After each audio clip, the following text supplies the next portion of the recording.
ఈరోజు షాంపేట మండలంలోని ఆరపల్లి వద్ద షాంపేట ఎస్ఐ పరమేష్ గారు వెహికల్ చెకింగ్ చేస్తుండగా ఒక నలుగురు అనుమానితంగా వ్యక్తులు కనబడగా వాళ్ళని విచారించి వాళ్ళ బ్యాగ్లో చూసేవారికి అందులో గంజాయి ఉంది.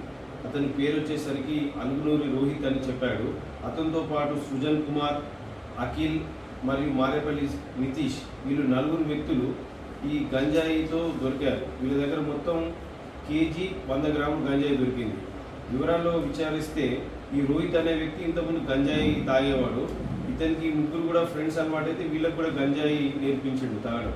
తర్వాత ఈ రోహిత్ అనే వ్యక్తి సిరోంచలోని ఇతనికి పాత స్నేహితుడైన కృష్ణ దగ్గర గంజాయి కొనుగోలు చేసి ఇక్కడికి వచ్చి కొంత గంజాయి సేవించేవాడు, మరికొంత గంజాయి ఎక్కువ రేటుకి అమ్మేవాడు.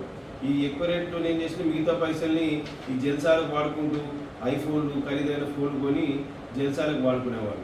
ఈరోజు షాంపేట ఎస్ఐ గారు కొంచెం వీళ్ళని చాకచక్యంగా ఇన్ఫర్మేషన్తో వీళ్ళని పట్టుకోవడం జరిగింది. ఈరోజు వీళ్ళని జ్యుడిషియల్ రిమాండ్ పంపడం జరుగుతుంది.